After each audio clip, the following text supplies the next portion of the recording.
Dans un instant, il a aussi lancé et on le voit arriver. Donc on va tout de suite écouter Donald Trump. Et je dis pour nos amis auditeurs d'Europe 1, Donald Trump s'approche du micro et il va tenir la conférence de presse de clôture du sommet d'Évian. On l'écoute.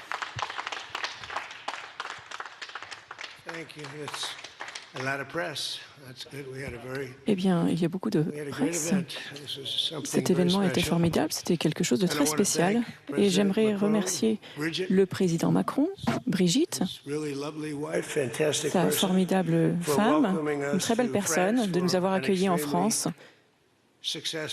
pour un sommet du G7 à grand succès. C'était un des meilleurs et c'était vraiment, ça tombait à point.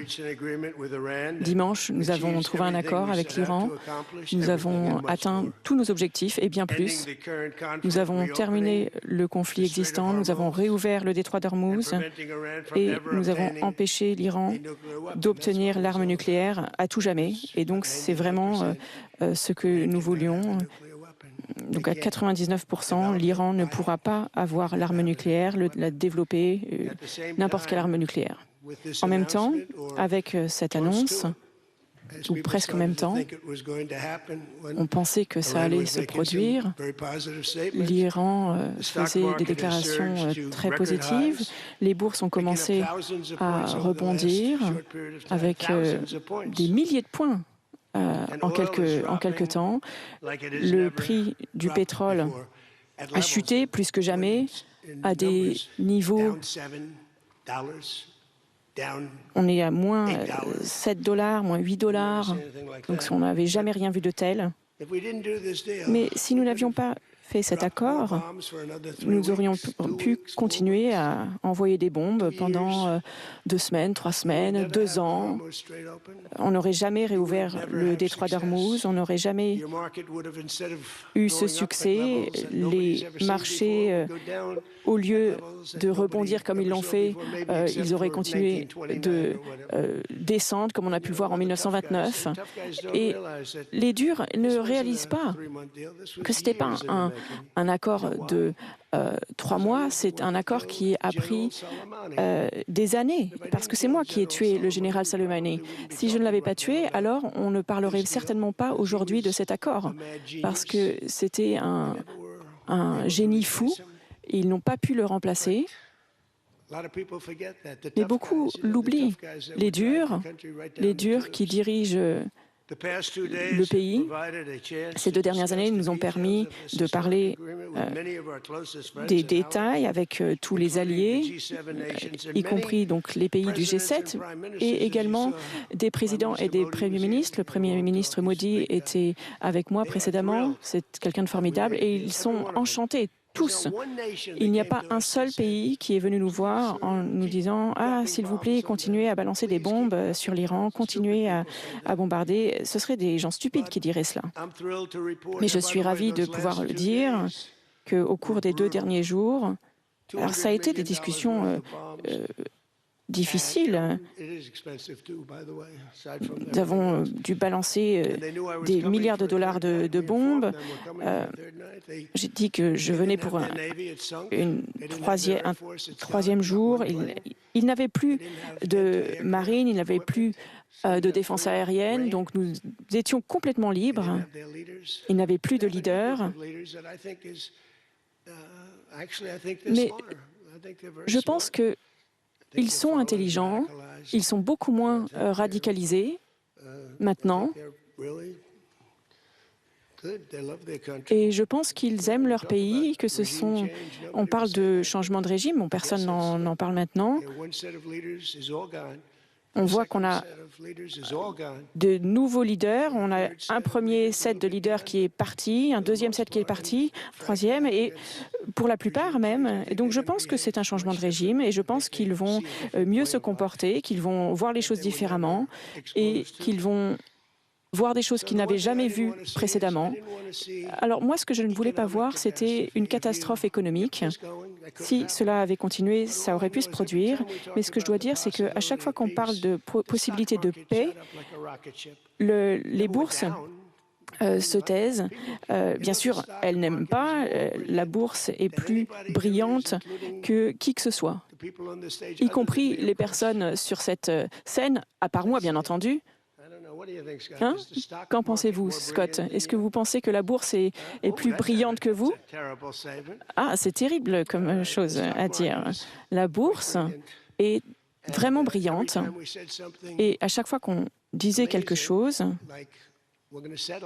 comme on va terminer la guerre, la bourse remontait. Et quand on disait quelque chose de négatif, non, ça ne va pas être possible, alors elle baissait.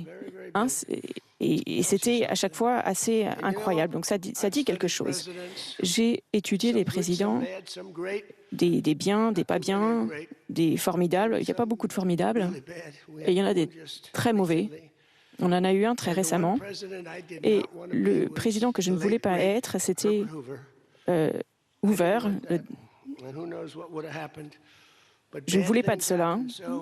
Mais des fois, il se passe de mauvaises choses. Et ces derniers jours nous ont permis de parler des détails de l'accord avec nos amis, nos alliés, avec des dirigeants de pays.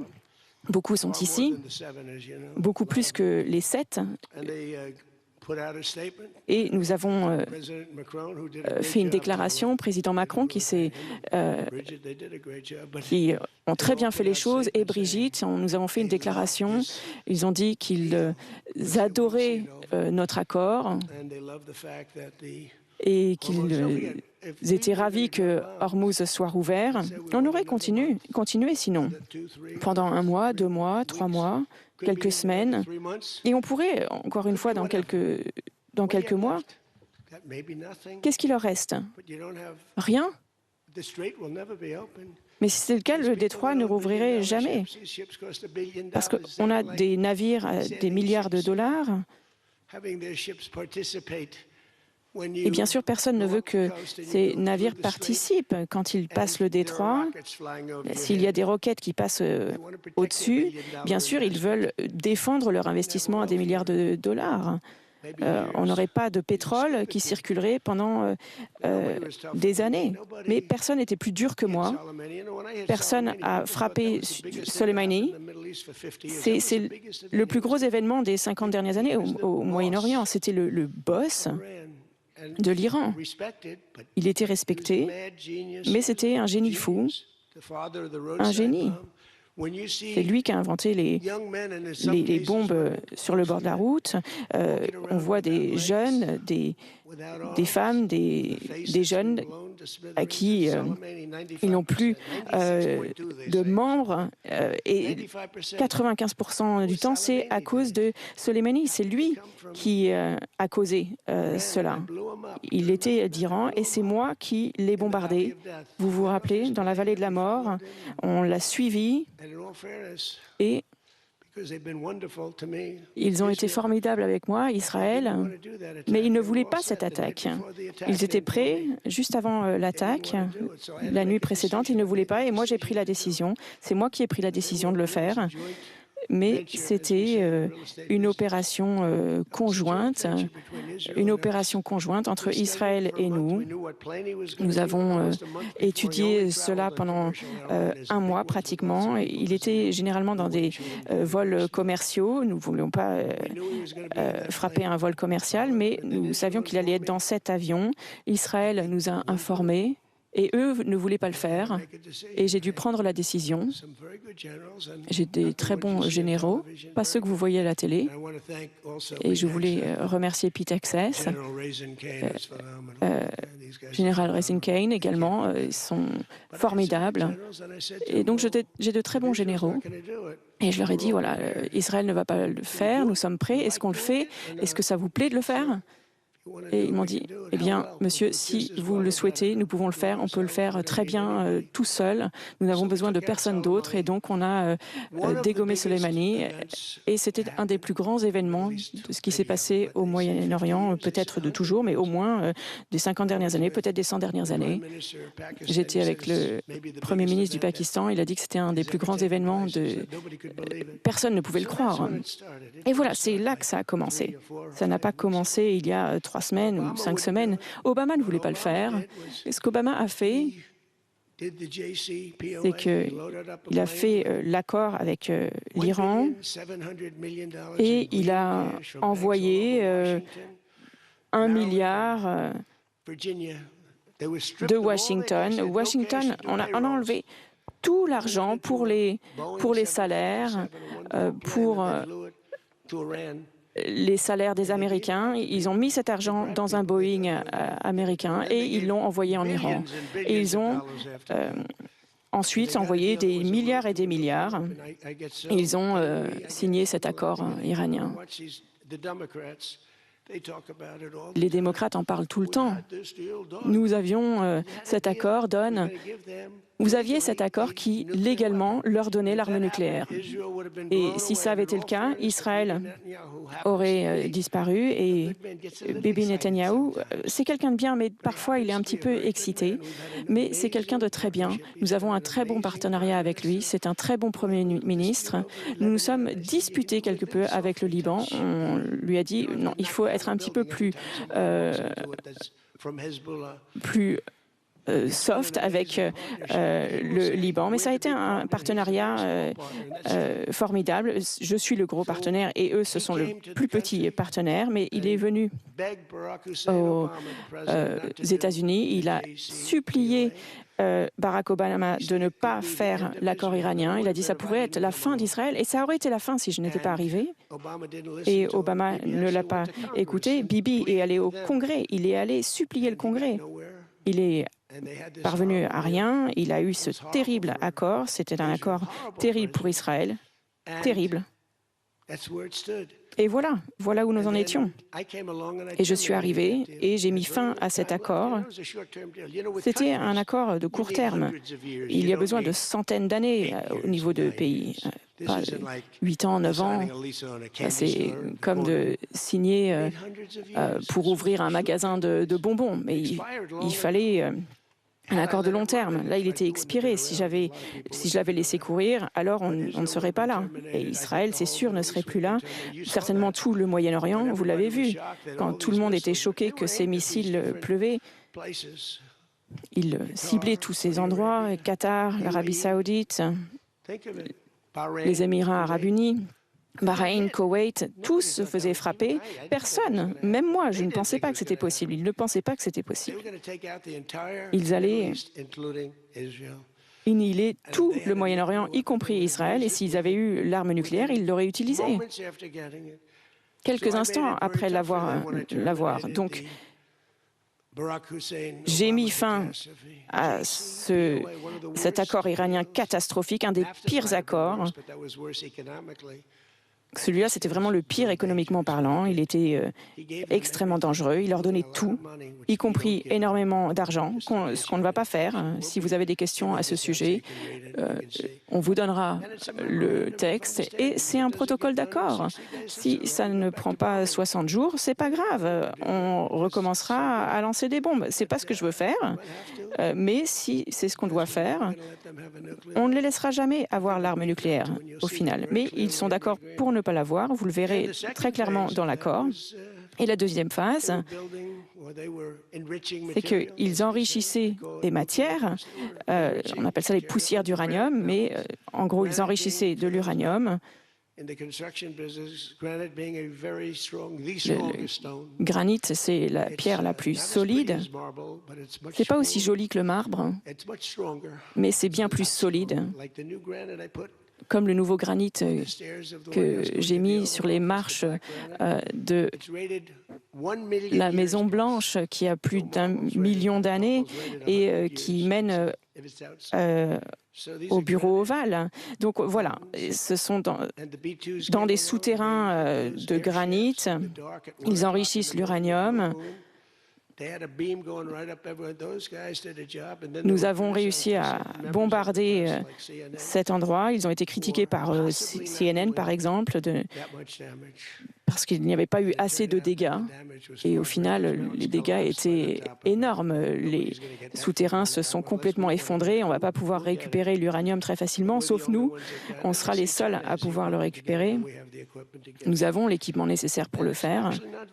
Et ça n'a pas beaucoup de valeur, mais on aimerait l'obtenir, psychologiquement parlant. On a les meilleures forces militaires du monde. Nous avons également des... Alors, il n'y a pas plus de portes sur ces souterrains. Et si vous avez un badge avec votre nom, Mohamed quelque chose, ce sera 50-50, Mohamed quelque chose.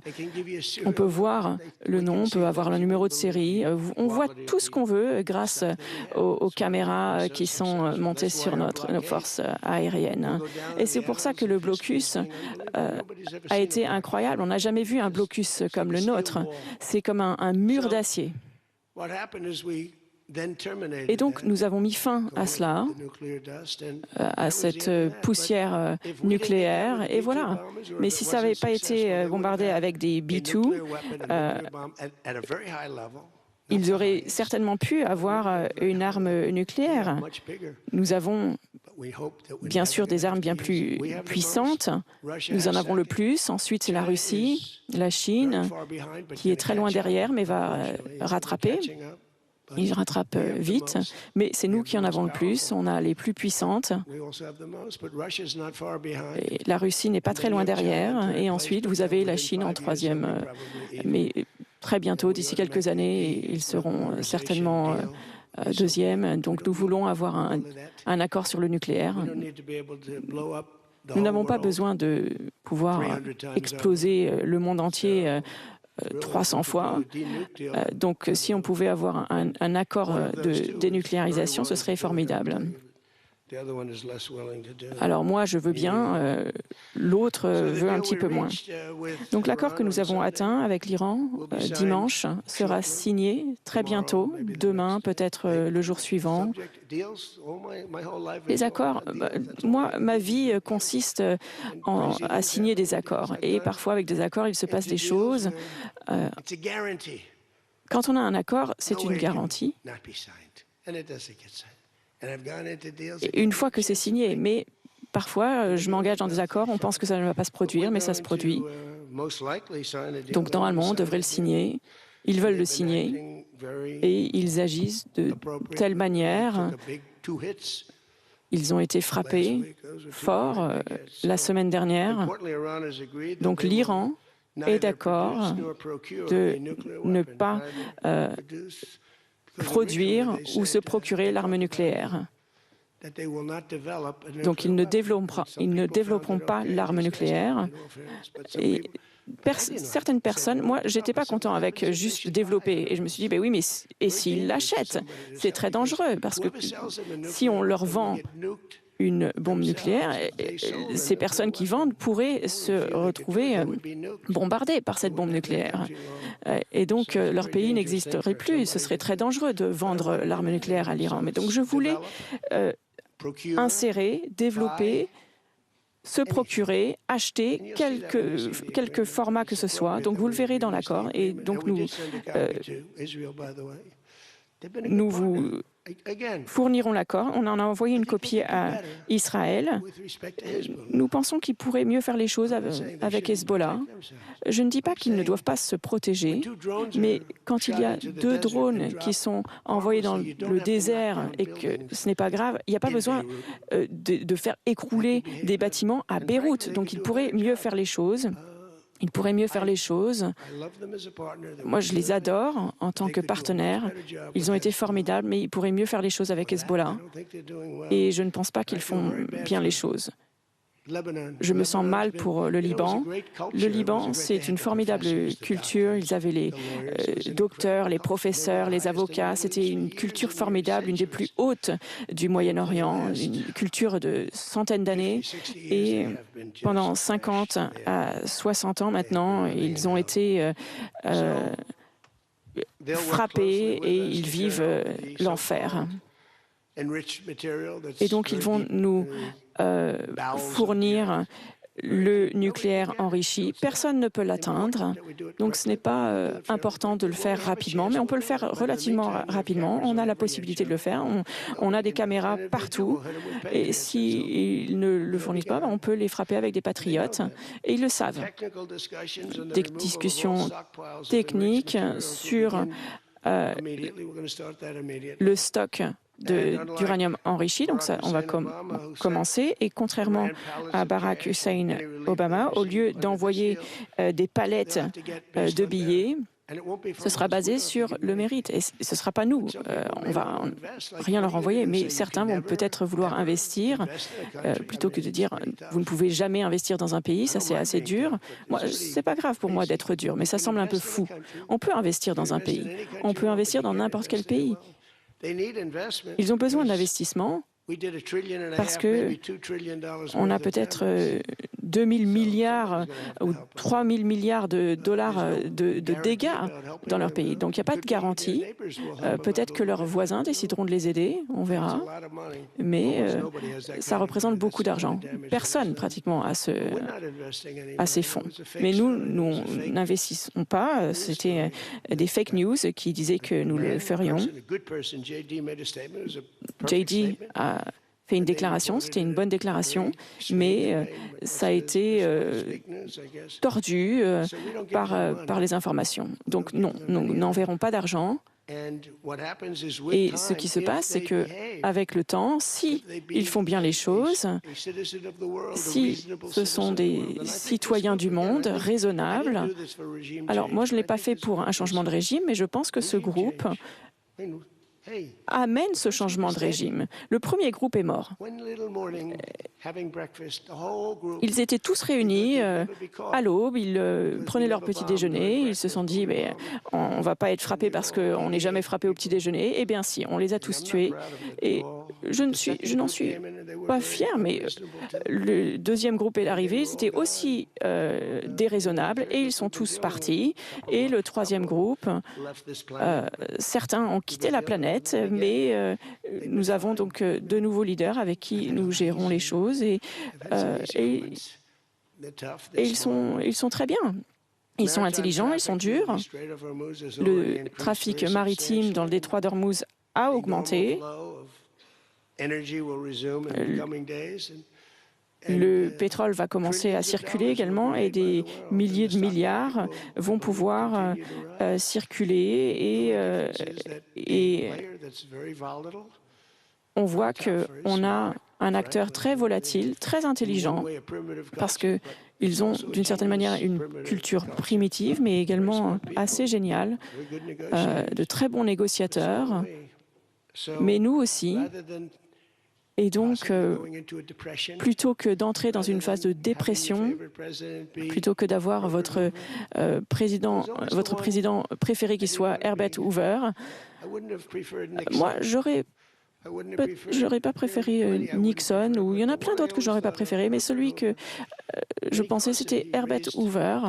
Il a augmenté les impôts trop rapidement, les taux d'intérêt trop rapidement, tout en même temps, et il a causé la Grande Dépression. Je ne pense pas que je ferai une erreur pareille. Moi, je baisse les impôts. On vient de faire passer la plus grande baisse d'impôts de l'histoire de notre pays récemment. Donc, nous allons travailler dans un effort parallèle avec les nations du Golfe pour régler un certain nombre de sujets comme la Convention sur les missiles balistiques.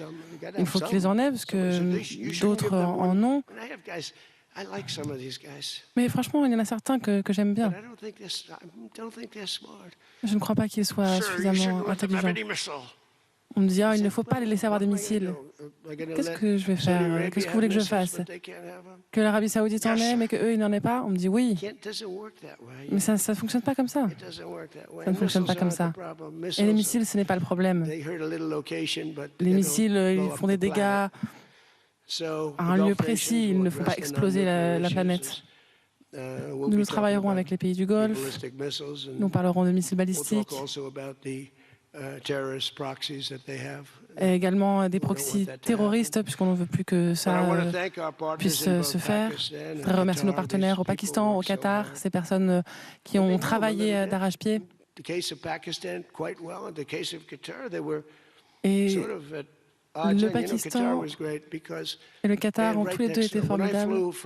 C'est très intéressant parce qu'ils sont juste à côté, au Qatar, en Arabie Saoudite.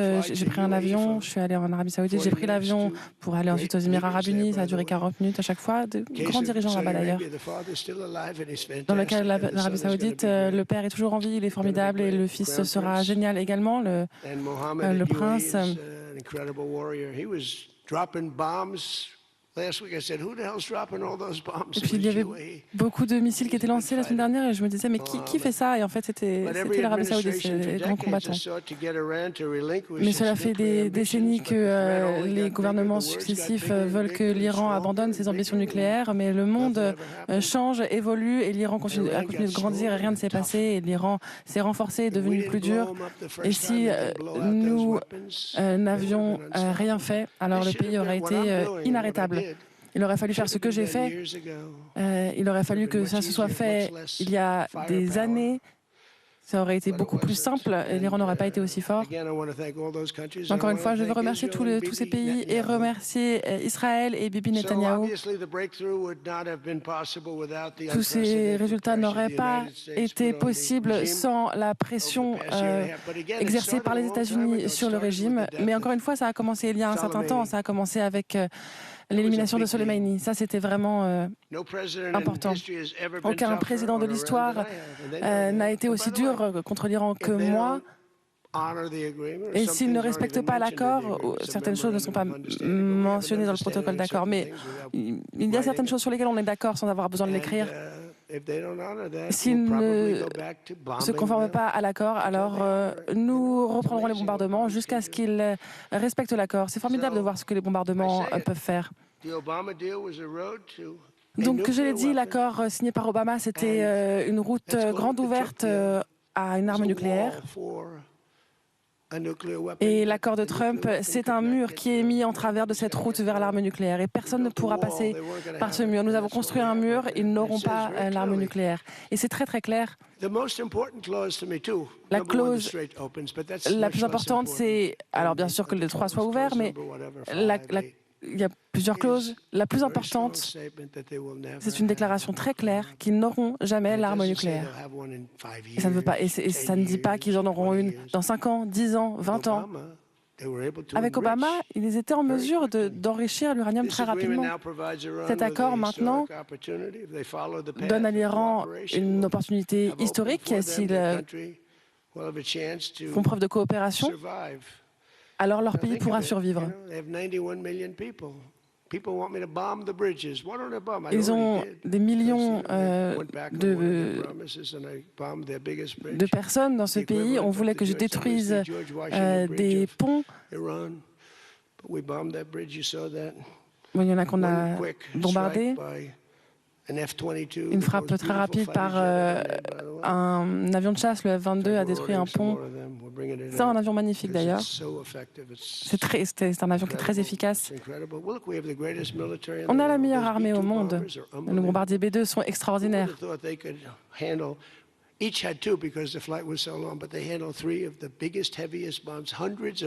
Ils transportaient des bombes extraordinaires également, vraiment, qui auraient pu croire qu'ils feraient quelque chose comme ça. En tout cas, ce sont des avions complètement indétectables. Ils sont arrivés en Iran de manière complètement invisible. Et l'Iran n'était pas prêt et ne les a pas vus arriver à 1h du matin. Ils ne les ont même pas vus arriver. Ils sont furtifs et nous avons commandé de nouvelles versions qui sont encore meilleures. Mais c'est ce que je voulais exprimer auprès des dirigeants qui étaient réunis aujourd'hui, que cet accord soit le début d'un accord plus général dans tout le Moyen-Orient. Et on est très proche. Regardez ce qu'on a fait à Gaza, regardez le Hamas. Ça fait un moment qu'on n'a pas lu quoi que ce soit sur le Hamas. On essaie vraiment de désarmer. Ils ont grandi avec des mitraillettes dans les mains. Ils ont grandi avec des mitraillettes dans les mains, donc c'est compliqué, mais là, ils se comportent mieux. Mais l'objectif est de mettre un terme à toute l'agression iranienne, mettre fin à la guerre et au terrorisme au Liban. Donc c'est un sujet sur lequel il va falloir continuer à travailler.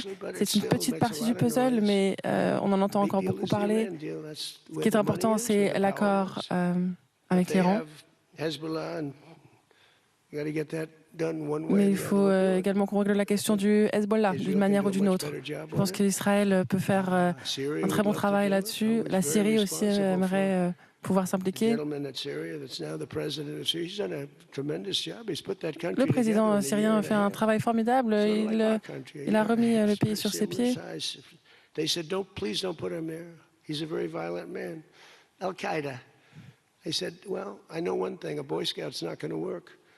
Et on m'a dit que ça allait être quelqu'un de très dangereux, mais en même temps, il ne fallait pas un scout pour remettre le pays sur ses pieds.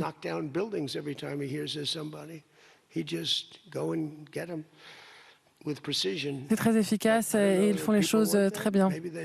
Je ne sais pas ce que veut la population. Le Premier ministre ou le Président va venir nous voir d'ailleurs dans les semaines qui viennent. Il a une vie très difficile puisqu'il fait face à des groupes très complexes à gérer et c'est formidable. Le Liban ont vécu des choses terribles. Je pense qu'ils ont été vraiment abîmés et on leur a manqué de respect par le passé et c'est un pays qui a beaucoup souffert.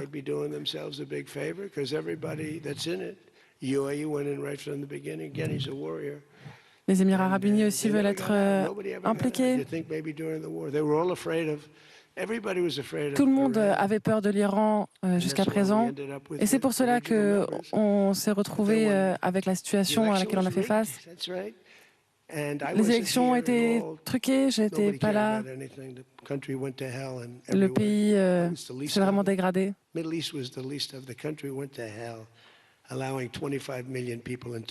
Notre pays a vraiment souffert.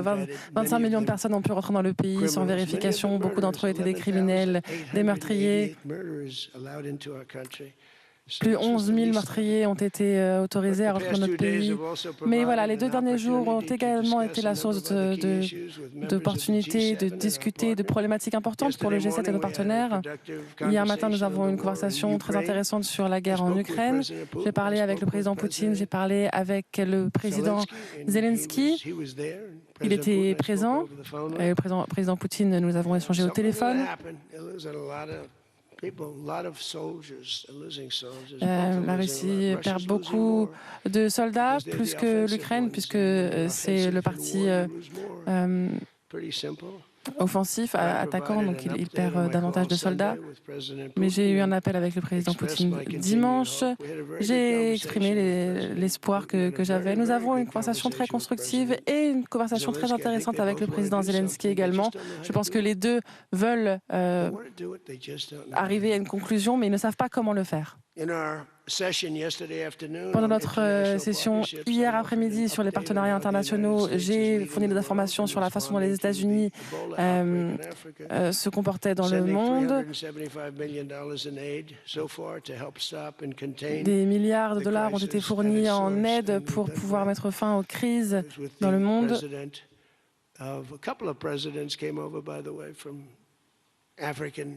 Il y avait plusieurs présidents de pays africains et ils sont vraiment ravis de ce que l'on fait. Mais ce qui est injuste, c'est qu'on a donné 375 millions et le reste du monde n'a presque rien donné. Et ils me disaient merci, merci beaucoup. Et je pense qu'ils font un bon travail aussi.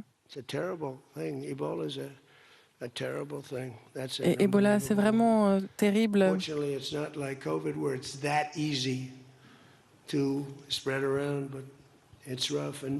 C'est une situation très compliquée. Je pense qu'on a fait un bon travail. Il y a des quarantaines qui se sont organisées dans certains lieux. Et puis aujourd'hui, nous avons une très bonne rencontre sur l'économie et sur l'intelligence artificielle. C'est incroyable de voir ce qui se passe. Il faut faire très attention, ça peut être vraiment formidable, mais ça peut aussi avoir des aspects négatifs, donc il faut faire attention. Nous sommes leaders dans ce domaine, leaders devant la Chine, devant le reste du monde. Il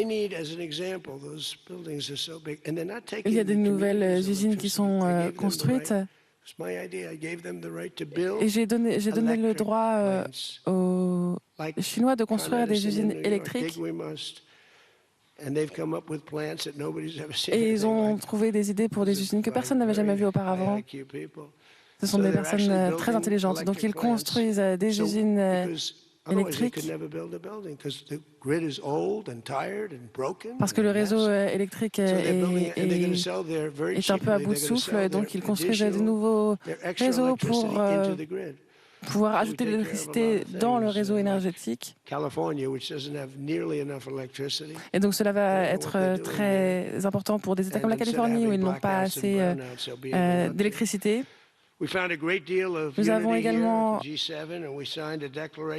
preuve d'unité au G7 et nous avons signé un document sur l'immigration illégale, c'est pour la première fois.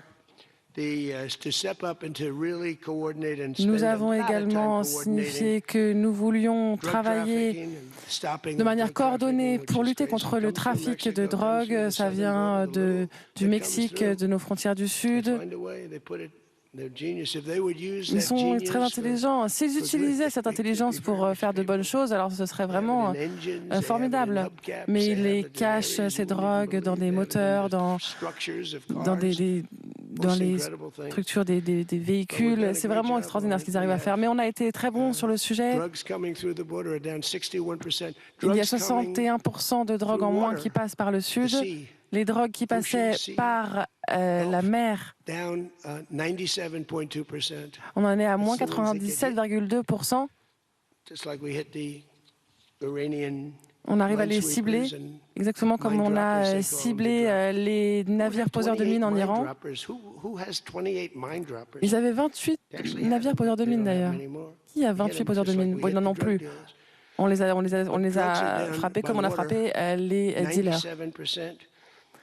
Donc, pour ce qui est du trafic de drogue par la mer, il est en baisse de 97%. La drogue arrive beaucoup du Mexique. Le Mexique a perdu le contrôle de son propre pays. La présidente a très peur. Les cartels sont vraiment aux manettes au Mexique. Nous voulons accélérer nos efforts pour sécuriser les chaînes d'approvisionnement des minerais critiques.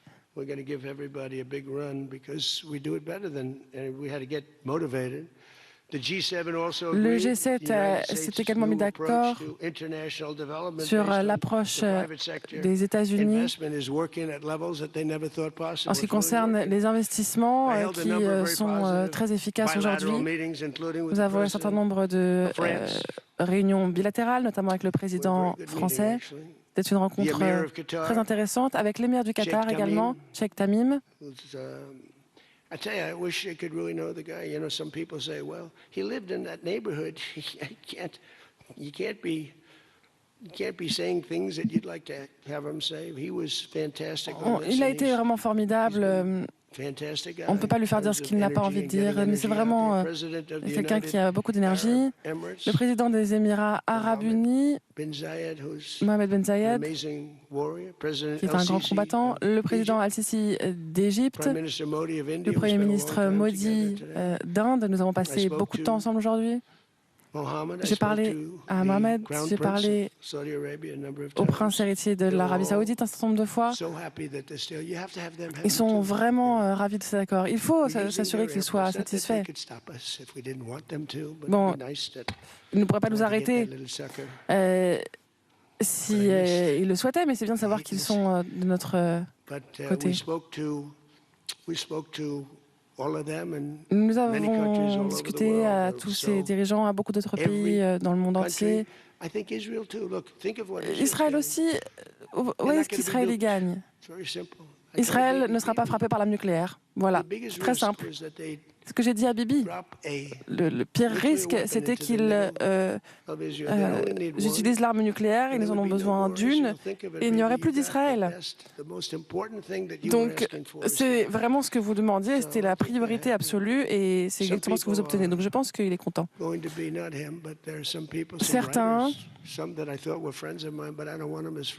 Certains que je pensais être des amis, qui ne sont plus, parce qu'ils sont soit stupides, soit méchants. Nous avons pu mettre un terme, ou en tout cas garantir qu'il n'y ait pas d'holocauste nucléaire. Du début à la fin, il était clair que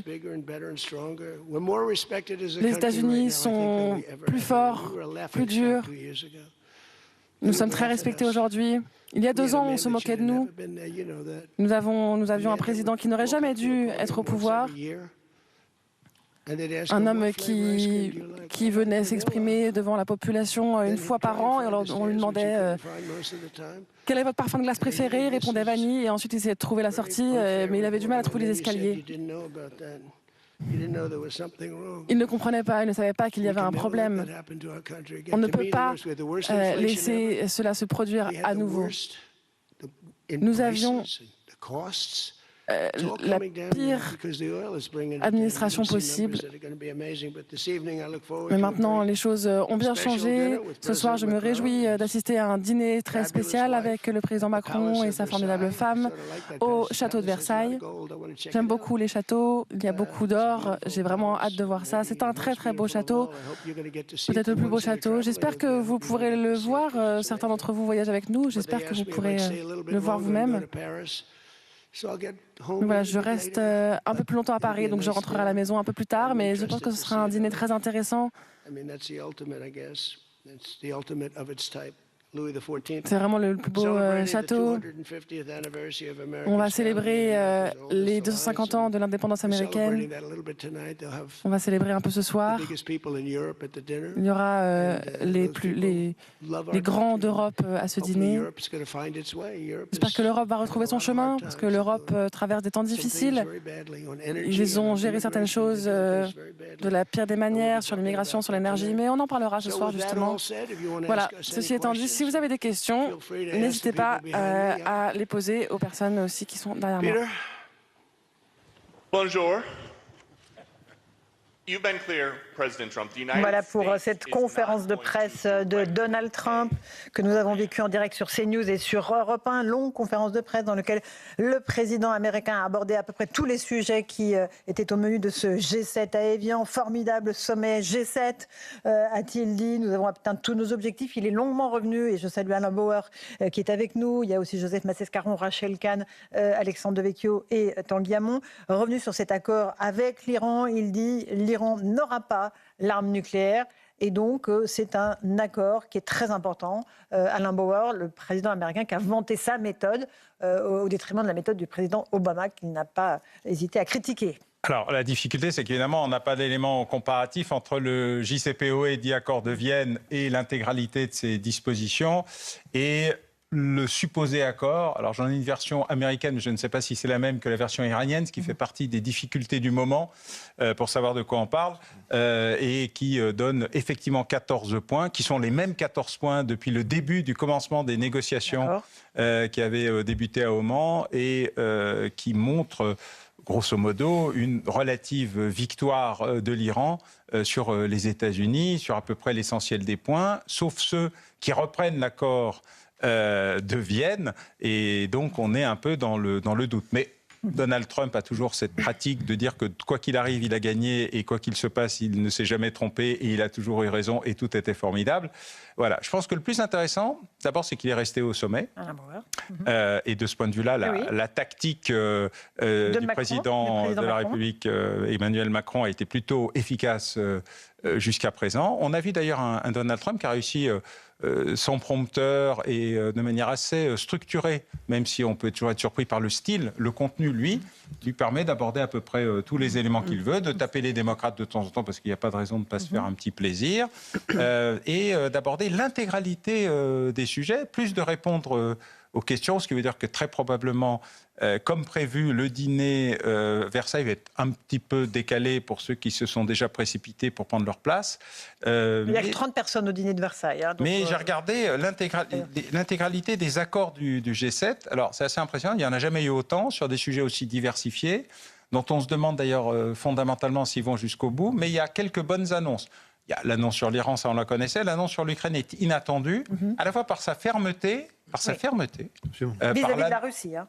Oui, bien sûr, vis-à-vis de la Russie, et par une sorte de retour. Et je pense que la présence de Marco Rubio, dont on va se demander à plusieurs reprises s'il n'allait pas tomber d'inanition ou de fatigue, est un élément important. Il manque des choses dont on n'a pas parlé, ce qu'il est en train de réussir à Cuba et en Amérique latine. Et puis il y a le grand absent jusqu'à présent, qui est la Chine, qui est l'ombre portée de ce sommet. On voit l'Inde, notre principal allié et notre principal acheteur d'armes, qui est un élément structurant essentiel. Il y a le grand absent, la Chine. Tout est en message subliminal. Et puis, il n'y a pas le traitement du sujet qui nous est arrivé la semaine dernière. C'est-à-dire, quand on te coupe l'intelligence artificielle, clac, tu affirmes ta souveraineté technologique. Et face à ça, eh bien, la réaction européenne ou du G7 à l'intérieur de ce communiqué est inexistant. Et ça, c'est l'élément pour moi le plus important. Heureusement, voilà, bien sûr qu'Alain Boyer le souligne. Pourquoi ? Parce que Donald Trump est venu avec 3 guerres. Il est venu avec la guerre de l'Ukraine, la guerre en Irak et la guerre de l'IA. Voilà. Et ça, ce dernier point qui est certainement le plus inquiétant, qui nous inquiète aujourd'hui, qui inquiète, juste une seconde, qui inquiète toutes les entreprises françaises.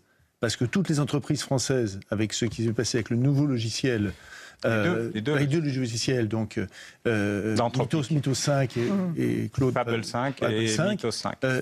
Se sont rendus compte, beaucoup d'entreprises, des banques, le sait très bien, que finalement, nous n'étions pas plus du tout en sécurité par rapport à des attaques.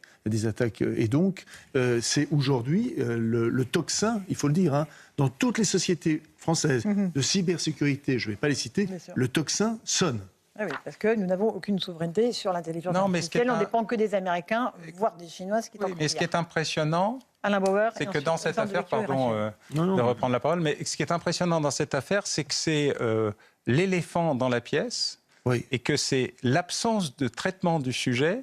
Le seul élément qui est traité à l'intérieur du communiqué commun, c'est la protection des mineurs contre les attaques numériques, dont la qualité des nouveaux produits d'intelligence artificielle, de deepfake, etc., va accentuer la dépendance et les vulnérabilités.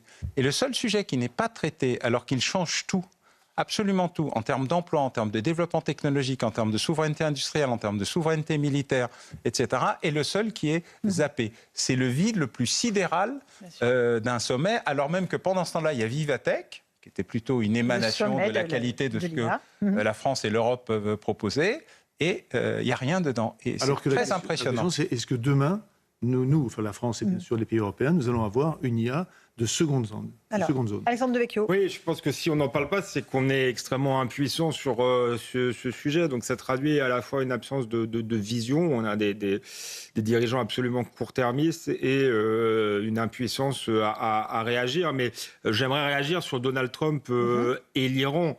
Et effectivement, le visage dépité de Marco Rubio derrière.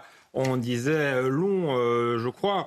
Moi, je faisais partie de ceux qui pouvaient pardonner beaucoup à Donald Trump parce que, au-delà de son style, on se disait c'est quelqu'un qui obtient des résultats. Sur la guerre en Iran, le résultat est catastrophique. Il aurait mieux valu pas y aller, puisque je pense qu'après cet accord, les gardiens de la Révolution, en réalité, sont renforcés et donc il ne les a même pas affaiblis. Donc c'est une guerre pour renforcer l'Iran. Et donc Donald Trump a beau fanfaronner comme il sait le faire, c'est son échec stratégique majeur. Et ensuite, il y a quand même quelque chose qui me choque dans son discours.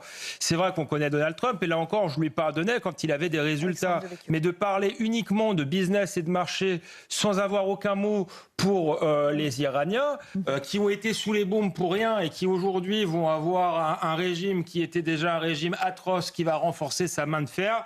Voilà, je trouve que là, Donald Trump devrait faire preuve d'un peu de modestie. C'est très, très difficile pour lui. Mais... Rachel Kahn. Je partage exactement les mots d'Alexandre Devecchio, parce que en fait, c'est ça ce soir, c'est-à-dire qu'en fait, c'est l'histoire d'un abandon, c'est l'histoire d'un abandon du peuple iranien, d'Israël aussi, alors avec cette phrase « Israël ne serait rien sans les États-Unis ». Et d'ailleurs, il y a eu une réponse de l'ambassadeur américain qui a dit aujourd'hui que les États-Unis ne seraient pas grand-chose sans Israël non plus. On parlait de l'intelligence artificielle tout à l'heure.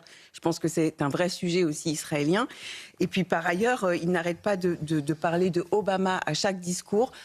Il faudra voir quels seront les résultats. Est-ce que le résultat sera meilleur que ceux que Obama a obtenus? Alors, le président Trump est toujours en train de parler depuis Évian-les-Bains, en Haute-Savoie. Il est attendu ce soir à Versailles pour un dîner au château. Nelly Denac se trouve sur place avec Alexandra Bischoff. Bonsoir à toutes les deux.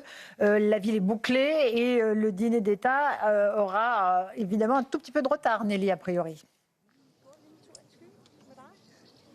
Ah oui, sans nul doute. À mon avis, il va accuser 1 à 2 heures de retard au bas mot. Alors, on a beaucoup glosé sur le faste supposé de ce dîner. De fait, ce sera quelque chose de plutôt sobre, qui coûtera quand même la bagatelle de 500 000 €. Mais il fallait bien ça pour sceller l'amitié franco-américaine. Je vous rappelle que ce soir, on célèbre le 250e anniversaire de l'indépendance de ce pays, dont le sort s'est joué ici, et à 2 reprises d'ailleurs. Une première fois, lorsque Louis XVI avait entériné, avait formalisé le soutien militaire à Benjamin Franklin et aux insurgés, aux indépendantistes américains, c'était en 1778. Et puis, 5 ans plus tard, pour entériner le traité d'indépendance américaine à proprement parler.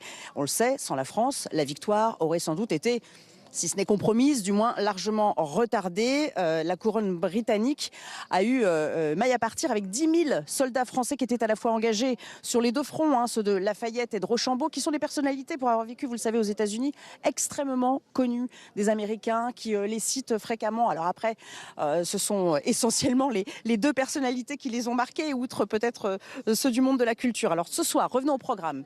L'arrivée qui était initialement prévue à 19h15, à mon avis, se déroulera aux alentours de 21h. Il y a une visite complète des incontournables. Vous le savez, la Galerie des Glaces, l'incontournable Chapelle Royale, et puis donc cette fameuse exposition consacrée à l'indépendance américaine. Pas de feu d'artifice, pas de grandes eaux activées dans les jardins du château de Versailles. Les agapes, à proprement parler, devraient démarrer aux alentours de 22h, si j'ai bien fait mon calcul, sans qu'on sache d'ailleurs ce qui est prévu au menu. Là encore, on ménage un peu le suspense. Et puis, aux alentours de minuit, sans doute, Donald Trump prendra congé de ses hôtes pour regagner les siens. Voilà ce que je peux vous dire. Et en attendant, il fait très très chaud. On est un peu les uns sur les autres, comme toujours. Il va falloir prendre son mal en patience.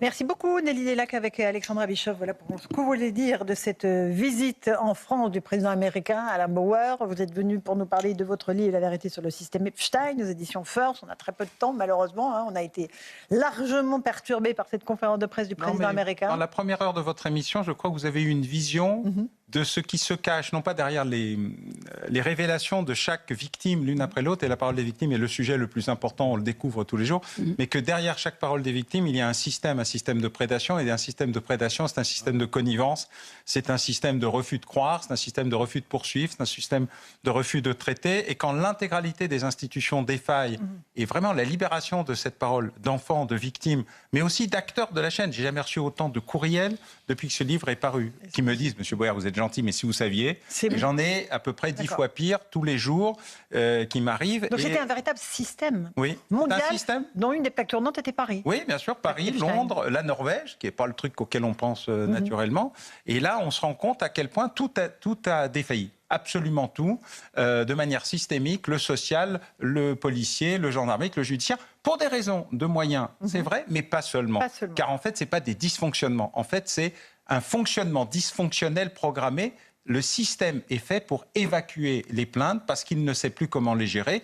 Pour ne pas dire qu'il ne sait pas les gérer, il les jette. En un mot, Alain Bauer, est-ce qu'il y a des poursuites judiciaires actuellement en France sur cette Il y a affaire 2 enquêtes ouvertes par le parquet de Paris qui, pour la première fois, a des éléments permettant de le faire, parce qu'on a beaucoup glosé sur pourquoi le parquet de Paris n'avait pas ouvert d'enquête. En fait, il n'avait rien, puisque les 3,5 millions de documents Epstein, ils étaient aux États-Unis. Il y a quelques éléments. Il y a eu quelqu'un qui a été mis en prison et qui est d'ailleurs mort en prison, M. Brunel. Donc on a identifié un bout du système. On commence à identifier aujourd'hui beaucoup de complices, etc. À la fin de mon livre, je mets d'ailleurs des tableaux expliquant, parce que tous ceux dont les noms sont dans les fichiers ne sont pas des prédateurs sexuels. Il y a des corrompus, il y a des gens qui ont bénéficié de services rendus, il y a du délit d'initié, il y a du chantage, et puis il y a des gens qui passaient par là, et dont Epstein a dit « j'aimerais bien le rencontrer un jour ». Voilà. Donc ça fait partie d'un élément. Il faut bien pas tout mélanger, mais on peut tout dire sur le dossier, on peut tout vérifier, on peut tout identifier, et le drame, c'est que l'affaire Liana, l'affaire Rosa, le périscolaire, Betaram et tout ce que vous voulez rajouter, la Civise, la SIAZ, etc., montrent un océan de pédocriminalité qui n'a pas été véritablement géré. Je crois d'ailleurs qu'on en parle chez vous, dans le Figaro Magazine. Tout à fait. Vous avez plusieurs pages dans le Figaro Magazine. Voilà. Tout à fait. C'est le hasard. Mais c'est important de le montrer quand Béatrice Brugère, dans le JDD, vous dit écoutez, voilà comment ça marche, il faut arrêter de rigoler. Le problème, c'est pas une nouvelle loi, aussi bien intentionnée soit-elle. S'il n'y a pas une refonte totale du système pour croire la parole, Bien sûr, traiter, minuter, bref, faire une start-up du ministère de la Justice, on n'arrivera à rien malgré les lois successives. Et c'est ça qui nécessite une vraie mobilisation. Quand il y a une mobilisation des maires MERES et des maires MAIRES, le système politique, il a des raisons de s'inquiéter. Alain Bauer, La vérité sur le système Epstein, aux éditions First. Merci beaucoup d'être venu. Merci Alexandre Devecchio, Rachel Kahn. Merci Laurence. Joseph Massé-Scaron. Dans un instant, c'est Pierre Devineau sur Europe 1, Christine Kelly sur CNews. Je vous retrouve demain matin à 8h10 pour la grande interview sur CNews et Europe 1 avec Robert Ménard, le maire de Béziers. Bonne soirée, à demain.